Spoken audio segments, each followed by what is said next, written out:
Yeah, well, I can probably start. I'm Daniel Fischer. I'm the producer at Fingersoft. They gave me a cooler, my old title, Master Chief of Game Campus. We had also a Game Campus project at Fingersoft, which I'm also happy to talk about. It was basically trying to build a gaming ecosystem in the center of Oulu. We bought half a block there where we wanted to have gaming companies, gaming supporting services, and then also game education within the same walls there.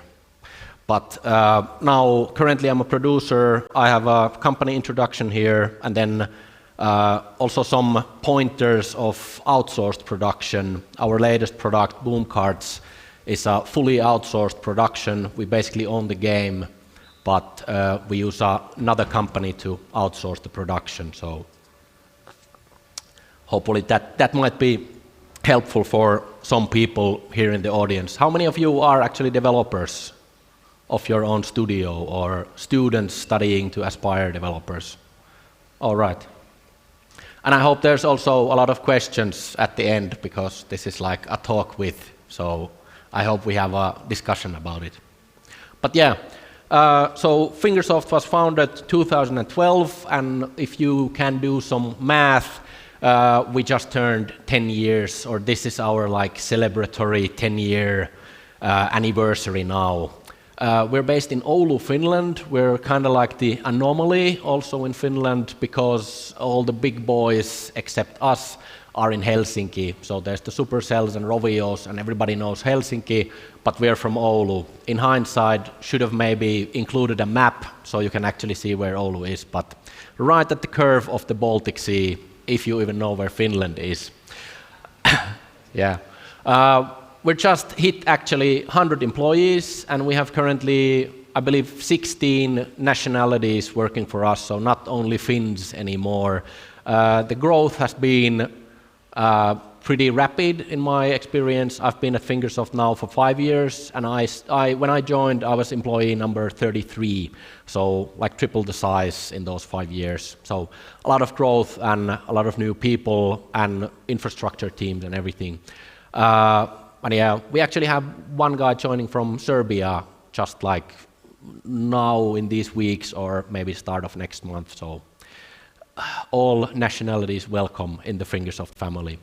And then about downloads, we probably hit like 2 billion downloads this spring. We're now at 1.9. I can't say the exact numbers because they all go up pretty crazily. You might know us better, not from the name Fingersoft, but maybe Hill Climb Racing. I don't know how many of you have heard or even played Hill Climb Racing. At least a few hands, so congratulations, you are one of the 1.9 billion who have downloaded the game. So yeah, but Hill Climb Racing 1 also celebrating 10 years anniversary. Came out 2012, and it has actually the majority of our downloads, so 1.5 billion downloads on that title alone. And it's also an anomaly in the mobile gaming industry in the sense that it's pretty organic. We haven't actually done any UA on those numbers. And yeah, there was mention of Apple featurings. We have multiple of those, but I feel that the impact of featurings is pretty much diminishing nowadays. You might get some sort of an install spike, but it's not enough anymore in today's industry. For Hill Climb Racing 1, that came out then in 2016, and it has accumulated 400 million downloads. And then the more recent one, and about Hill Climb Racing 2, it's more competitive. It has async multiplayer in it. So the first Hill Climb Racing was our founder Tony's project for 3 months, and because of the GaaS, gaming as a service model, it has been developed and evolved for these past 10 years. So the product that Tony put on the market after his 3 months of insane laboring in his bedroom, if you played the game then and you play it now, it has evolved significantly, and you probably won't even, well, you recognize the core. The core has stayed the same, but it has a lot of new features in it. But then for Hill Climb Racing 2, we really wanted to go a bit more. We didn't want to keep the original graphic style, which we got actually some flack in the beginning of Hill Climb Racing 2, that why did you change it? We loved the retro style, or whatever you want to call it. But we still kept Hill Climb Racing still going there for those fans of that graphic style. And then now the newest addition, which is not the Hill Climb Racing IP, is Boom Cards, which I'm actually also working for with the outsourced company. So I would consider my role maybe pretty close to a publishing producer. So I'm one of those expressionless faces that was mentioned in the previous. Hopefully not. As you can see, there's significantly lower download numbers, and partially is also that it doesn't have already recognized IP. And we got actually a Google featuring for this title, and we reached 1 million downloads pretty quickly. There was a real spike in the beginning of the game, which went like really up. Our servers actually crashed, and it was pretty hectic. I think like it blurred. It took maybe 2 days for get all the problems fixed and everything, but that happens. And the featuring luckily started like after that. We had Google pre-registrations. I don't know if you're familiar with that. We got 500,000 pre-registrations, and then Google has automatic install. So in the first second, there was like 100,000, like 20% of those immediately came in, so that crashed it. There were some technical issues, but I'm not gonna, that's a different talk. So our teams, we have currently 3 live games that you saw previously. We used to be also a publisher. We had some published games, but we have given them back to the original developers of those games. So it wasn't feasible business-wise for us to keep them there, but it was still good earnings for the developers who did them. And we have currently 4 games in development internally, interesting projects, some with the Hill Climb Racing IP, some without. And as you can see, our supporting teams, and this is also like interesting thing when we think about companies we could potentially use for outsourcing stuff, that we have a really strong support infrastructure in-house, which many smaller companies don't necessarily have the funds to invest in a really early stage. If you need to get the game off the ground, you might not be thinking that admin or HR are really key functions, or then like in-house support, all the data and analytics. There should be some competence in nowadays mobile market to understand the data and user acquisition.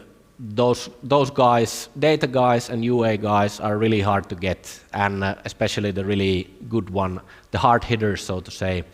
So we feel that we provide a lot of value also in that sense, that we have these teams in-house. And it's not been an overnight process that, yeah, let's do UA.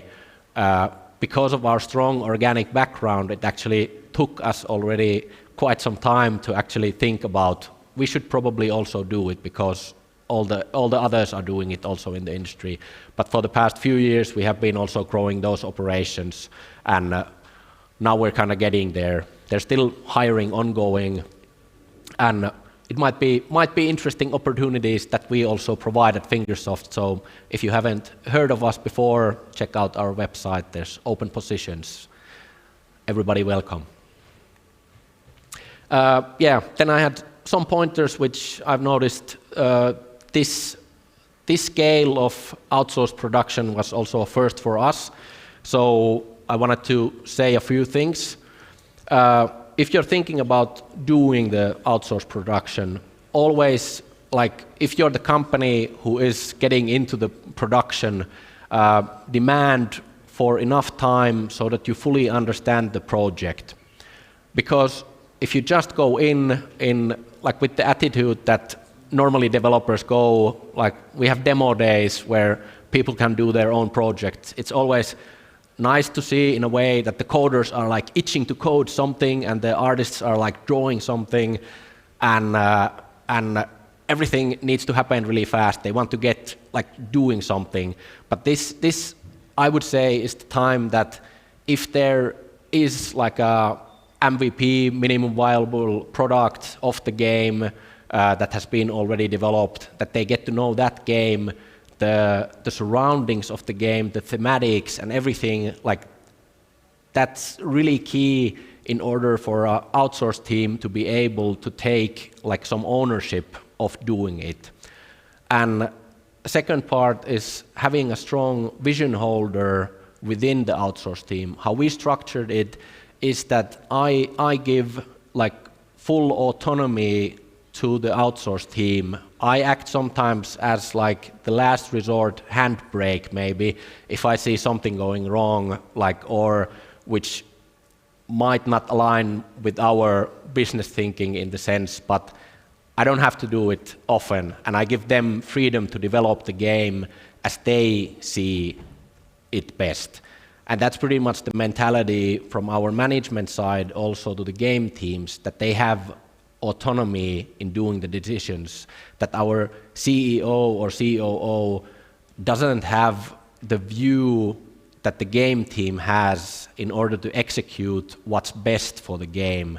And that I feel is also really crucial. If management keeps saying that this needs to be added, they have been in some conference where they have heard this brand new thing and they dictate that this needs to be included, I think there's something wrong with that. I feel the game team always knows best what's good for the game. And this goes there that the game team needs to have a vision holder, a strong person who's actually then also guiding the vision, and it can be sort of a democracy, but sometimes it needs to be a dictatorship also, that there's the vision holder who has the last say also how this affects the game. And then agreed milestones are really important. If the deal is structured at some point of the development that you have milestone-based payments, for example, and then inclusion of definition of done. So if you do some work and you think it's done, but then there's the discrepancy of who like we as Fingersoft have a view of what is done and the developer, the outsourced developer has another view, we might run into problems. So having a really defined definition of done in those milestones is really key in order that the execution goes smoothly also there. And then last pointer is be open to new processes. As I said about the infrastructure teams that we have with ads and UA, you might have some of the processes in-house. I can't say, but if you don't, those might be new things you have to incorporate. For example, in free-to-play, we also monetize via ads, and we have a dedicated ads team, and the split between revenue is like about 50-50 or 60-40, like 60 in-app purchases and 40 ads. But still a considerable amount comes from ads, and if you haven't worked with ads, it might be also something new. It's a separate talk, I would say. But just be open to new things, new processes, how the game actually moves forward. And we have like when a game actually is launched in-house and also with Boom Cards as the outsourced production, it activates quite many teams, and all those teams do necessary preparations so that the launch can happen on their side. So there's a lot of analytics incorporation with the ads, then the monetization and stuff like that. So always have a open mind and be prepared to learn something new also there. But yeah, that's me. So I also wanted to ask you some questions, of course, about Yes. Fingersoft and how you work with partners. Before I do that, maybe we can bring up this slide from my company, because yeah, I was here on stage in the morning from an EGDF point of view. but that is something I do on the side, right? I'm not a politician all day, but I just wanted to give you a brief intro in what my business is from remote control productions. Guys? So the company is called Remote Control Productions. It's out of Munich, and we do something which is, so far, I think is still quite unique. I think there's more and more ideas of that being done by other people, which I think is really cool. And just heard the talk, 2 talks before that, with this collective. So Remote Control Productions is really much focused on helping developers to succeed. What the fuck does that mean, right? It's like we become partners, but we become minority partners. It's not like Embracer, Stillfront, and so on, who, Per talked about the Swedes buying half of Germany's game development teams, where they normally buy 100%. We step in as a partner, and we normally do like a 20, 25, 30% kind of shares. And we even start working with these people, some of them while they were still students. So we invest our time and our effort, and in some cases a little bit of money too, basically more early than everybody else. We've been doing this since 2005. My career personally before was with Take-Two Interactive as a producer and a sourcing guy and so on. So I'm glad and honored that I can say I worked on Max Payne 1 and GTA 3 and all that kind of stuff. And as a producer, my biggest success was Sacred back in the days. And since 2005, as I said, remote control kind of affiliated deals. It's also about money, right? Where does the money come from to make a game? Before, in the indie side, we heard there's a lot of suffering involved and minimum wage and unemployment and all that kind of stuff. And the better your social security system in that country, the better you can make a game. We basically brought more than 170 million in all that time to development studios. These deals range from, I think the smallest ones we ever signed was 5K for a small ad game for a 1-person studio, and the biggest was 13 million. So it's a huge broad scale here. Overall now it's 350 people, and we ship more than 350 different projects. And why do I mention this in this regard? It's like to really underline that, I don't think there's many other companies who saw so many different kinds of deals being done. And this is, I think, really, really interesting. And, when I would start talking and asking you some questions, you mentioned that you had a publishing initiative and you kind of shut it down, but now you work with an outsourced production. What is the difference to you? How does that, is being reflected in a deal? How do you look at that? Well, I think it's pretty much structured in a way as maybe a publishing deal would be. Like, we want it to be fair also on the developer side, that they have a revenue cut from the actual product. So if the product succeeds, it's actually good for the outsourced company also. But the key difference is that we actually own that game, that Boom Cards in this instance, and that they develop it, and the IP is basically ours there. So it might be interesting for companies who don't necessarily want to develop their own IPs and maybe want to do like outsource work, but for me this is maybe, there's a potential to be a bit more lucrative than just like the one-off production that you then like fire away and never think about again. So, and this is also, our games are based in the games as a service model, so basically it means that the team is also continuously working on it and continuously pushing updates to it. So, and how do you find these partners? Are you do requests for proposals, RFPs, or? Well, as I said, this is currently the first for us, and I think we have now or I have personally gathered the learnings from it. These were just a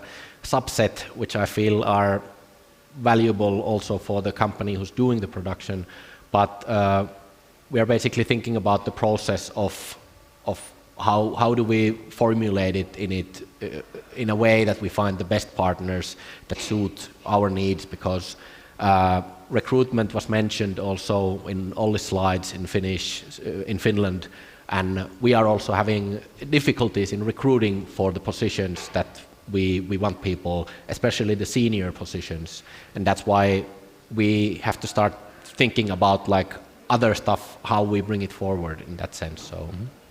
When you mentioned that, basically you own the IP, how about creative control? Is it with the developer mostly? You mentioned the vision keeper, but how does that work in your last collaboration? Well, now it has worked really well. Like the team has embraced it. We probably should have given more time to actually get to know the product, as I mentioned here, but it has been, the process is not really fast to take ownership of somebody else's vision, basically. So that's why I say that there needs to be time. But now, like some time ago, I felt we got there, that the team actually embraced it as their own, and they are not like afraid to do their own choices in where to go. I constantly keep saying that I don't care, like if we want to try something, my point is not that if it fails, I won't blame anybody. You have to, sometimes you fail, but you have to try something. So if plan A doesn't work, you have to have the plan B and C. Failure is like, you learn from failure, and I'm not gonna like point the finger then that you did this, it's your fault. Yeah. I don't care about that. So in detail, what does it mean? This is, you have milestones, but in the end, what I'm kind of hearing is that you have this agile approach, right? You iterate. Can you elaborate a little bit more how that works? Because I think a lot of developers are often afraid to work in a situation like you described, because they feel with milestones, and if they're not approved, they run out of money, they go bankrupt. Can you explain a bit more? I can elaborate on that, because in the beginning, where the project wasn't, we don't know if a project is gonna launch. We do tests and we see the metrics as mobile games should. And then at some point it is deemed that this is going to be launched. The milestone-based payments were basically structured where the game is not getting in any revenue. So basically it's not sensible basically for the developer to do it just on a promise that this might get launched. So we did some payments in that way, and there we had the milestones that the game has to include this, and this needs to be done. But then when the game was launched, we basically moved to the revenue-based model so that the developer actually benefits from it, and it keeps them hopefully also motivated in order to keep the game updated and then bring in the revenue stream. And when you say motivated, right, in a very dark perspective, I would say, oh shit, I have to run faster in the treadmill, right? That's the motivation in some cases. But it sounds in your system, it's a bit more kind of secured, right? The developer doesn't really need to be afraid of the next day. Yeah, well, obviously, as I said, we allow mistakes to be done, and we can't predict everything in the mobile market or anything like that. If we deem the game ready to launch, so that says something. And then afterwards, it would be basically, if the team would be developing their own game, they would have to jump to the same hurdles in the mobile game, that you need to keep pushing the content also. And currently, this is also by team's choice. The update cycle is pretty tight, and I've been mainly also pushing them in the direction that they think that they don't overwork themselves. And that I find like really important, in the sense that they really think what they can achieve. You can always push a bit like above and beyond, so that you evolved and get better in certain processes, but it shouldn't be at the expense of, I don't know, somebody's mental health or anything like that. So that's a really big issue on me. So Fingersoft's future is making more of those kind of collaborations and projects like this? Well, I would say personal opinion is hopefully, and I see that there could be a demand for those, and but we haven't decided yet. So it's early days, too early for me to say anything definitive about that. So. And besides that, I know Tony for a long time. So he also invested a lot in the ecosystem, and even in the city and all that. Maybe you can mention a little bit like that about that. He's also helping other teams, and with office space and. Yeah. Well, basically that was a project of Fingersoft and a construction company in Oulu. We bought a block in the city center of Oulu. and I think it was 7,000 square meters that we had space there, and our offices, we basically rented out spaces for smaller game development studios, and the thinking behind was that when we're in the same premise, same office, we offered them free coffee and snacks. They had to pay rent, yes, that's all, but then they can have coffee with our employees also. So there's like organic knowledge sharing between the companies, and then because it's a block where there's a joint courtyard, there's gonna be like running into each other and then talking about random stuff, somebody maybe mentioning business stuff also, and then that everybody doesn't have to fall into those same pitfalls that we might have run into. And then we also used our contacts basically to get bigger companies to present something, and I always used to ask them like, can you do an open presentation? If they had something to do with Fingersoft, then in the morning there might be a session that was open to all the game companies and gaming students also from Oulu, and they came in, gave the presentation, and then we basically moved to the Fingersoft agenda of the day. But we wanted to use our contacts to provide like maybe access to bigger players also, like Google, for example. They visited us, and Juho from Google gave like a speech to all the game companies there back then. We had also gaming education there, run by Oulu-based Polytechnic University. Sad to say they scaled it down, which is complete opposite what I believe they should have done. They should have ramped it up more. And yeah, we outgrew our capacity to rent out spaces. So as mentioned in the previous slides, that we are now 100 people, so the office is pretty full. So we'll see. We still try to provide opportunities and use our contacts in the benefit for the whole city. So, but the original project is not going where we wanted it to play, because game education moved also to the actual campus. So. And obviously the whole story of Fingersoft with Tony, right? You know, then in the basement, ex-car mechanic, right? You know, this has not been very... basement, bedroom. Bedroom, and it's very much like a fairy tale, right? You know, this is, especially if any of you have been to Reboot, you know, maybe having the chance to see a little bit of what he bought with it, right? You know, talking about the boat. Yes. But this is obviously a very unique story, right? And now you're starting giving back also to the community for many years already. But besides that, what are your kind of, you know, 2-3 main advices if you are a smaller developer trying to make it, right? We heard a couple of stories, some of them, you know, where they're funnily presented, but they were still not really awesomely nice, right? You know, living on minimum wage and all this. So what, in your opinion, are, you know, your main advices for new up-and-coming studios? Well, I can't talk so much on the like PC or console side. I think these were good examples on that already. But on the mobile side, it is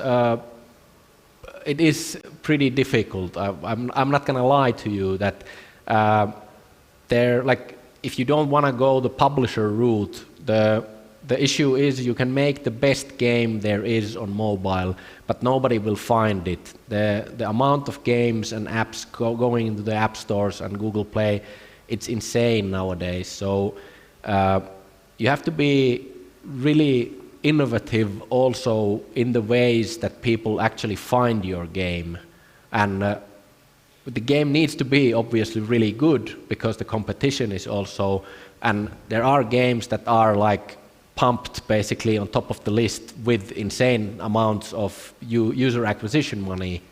But I would just say, like, if you want to go on the free-to-play mobile ride with the game, be prepared also for some hardship. The market has evolved from Tony's fairy tale days, so to say. In 10 years, a lot has happened. So 1 million downloads is like peanuts. So it really, it's like, it's not irrelevant, but it is kind of like diminishing. You need to have a serious amount of downloads, and you need to look at the market really, like if you want to find your niche where you want to do the game, and kind of look at the market, what others are doing, and if they are big enough players, maybe not go there. There are always like emerging trends, like merge games now, I don't know if you don't have a significant twist and the money to do a merge game, then probably not the best place. So innovation in an existing market should be it. Is there any other question from the audience? No? A discussion. Yeah. No, then let's wrap it up. Thank you very much for giving a little bit of insight into Fingersoft and their incredible story. And congratulations again for this tremendous success, and say hi to Tony. Thank you. Yes, I will. Yeah.